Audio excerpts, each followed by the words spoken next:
আসসালামু আলাইকুম প্রিয় শিক্ষার্থীবৃন্দ, আশা করি তোমরা সবাই ভালো আছো। গত ক্লাসে আমি মধ্যমেয়াদী অর্থায়ন থেকে বেশ কয়েকটি সূত্র নিয়ে আলোচনা করেছিলাম এবং সেই সূত্রের আলোকে অঙ্ক করে দেখিয়েছিলাম। আজকে সেই সূত্রের মধ্য থেকে বোর্ড পরীক্ষায় এসেছিল এরকম একটি প্রশ্ন নিয়ে আমি আলোচনা করব এবং সমাধান করে দেখাবো।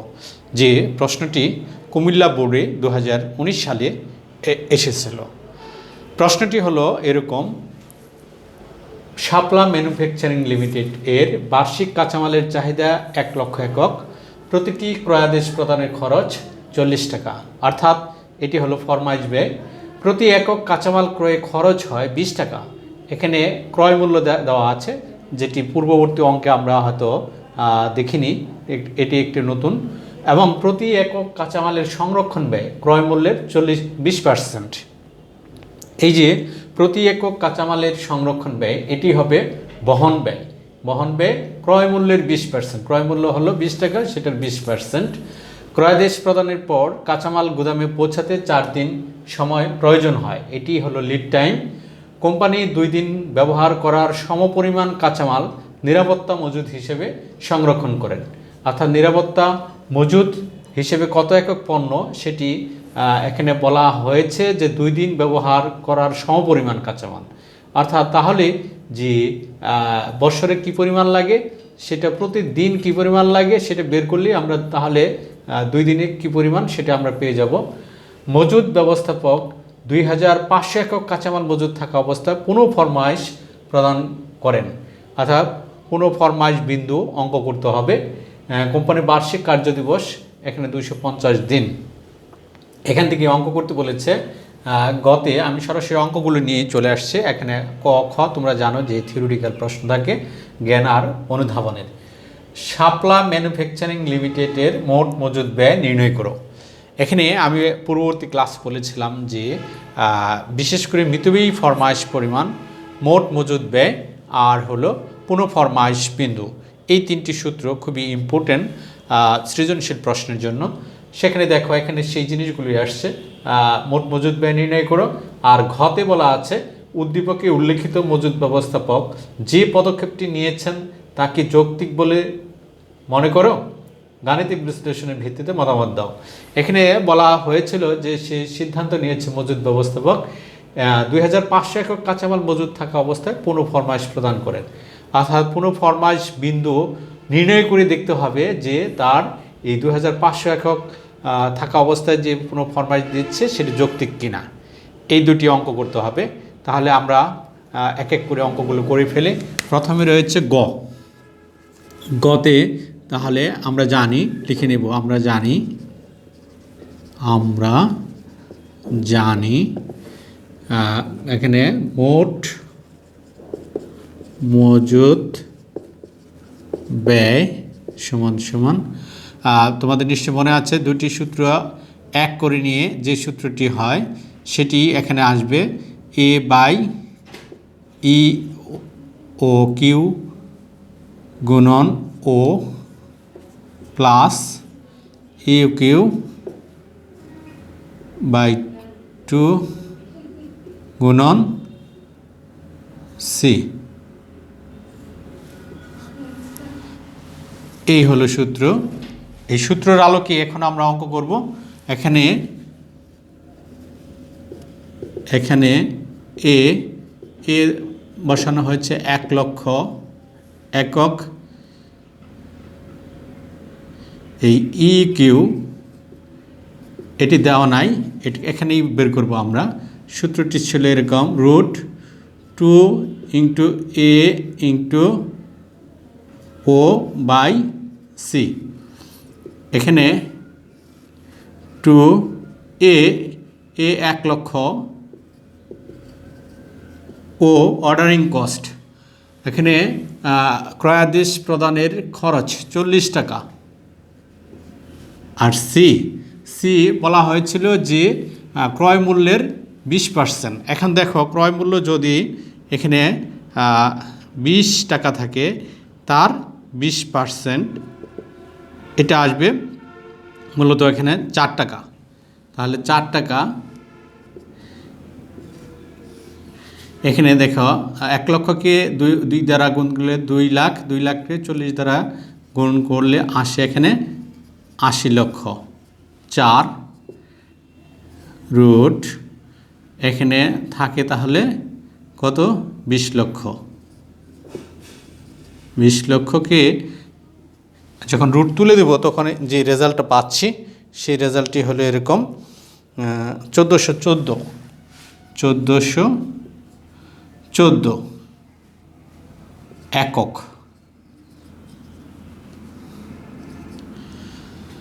আচ্ছা, এই জিনিসটি পেয়েছি এখন। তাহলে ও অলরেডি এখানে বসানো হয়ে গেছে 40 টাকা। আর সিটা কিভাবে বের করেছি তোমাদের নিশ্চয়ই জানা আছে। এখানে মূল সূত্রের জন্য আবার আমি লিখতেছি বিষয়গুলো, অলরেডি এখানে এটির ভিতরে চলে আসছে।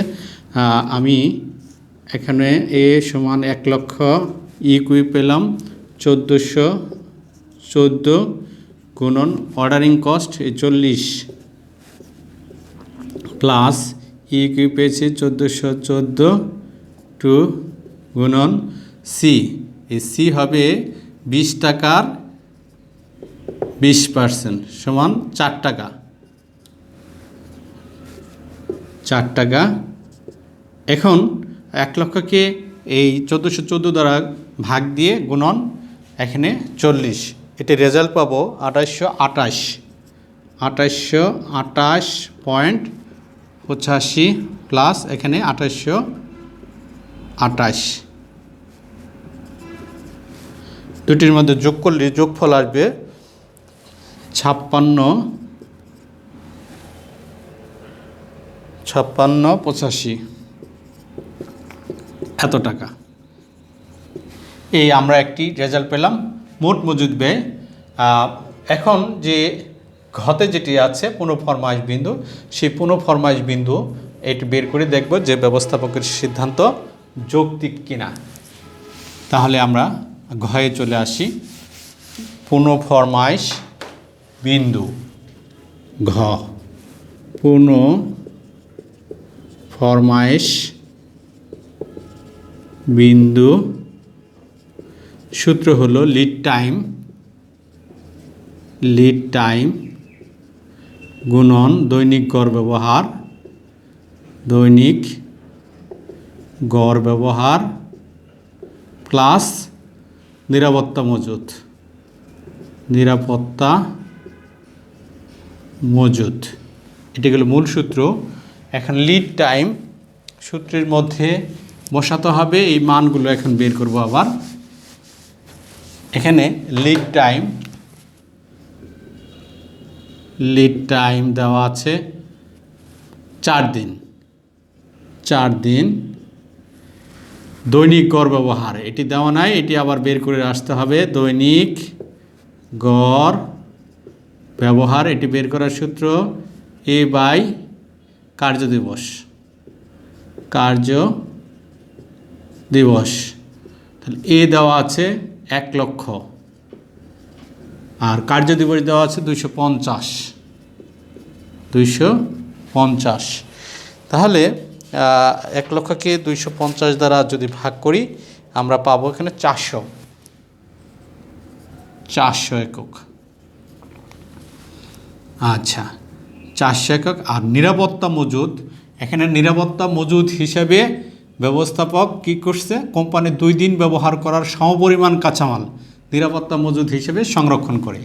তাহলে নিরাপত্তা মজুদ আমরা বের করতে পারবো। এখন নিরাপত্তা মজুদ সমান 2 দিন, প্রতিদিন লাগে 400, তাহলে 2 দিনের লাগবে এখানে 800 একক।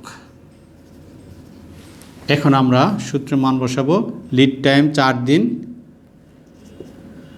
গুণন দৈনিক গড় ব্যবহার 400 প্লাস নিরাপত্তা মজুদ 800।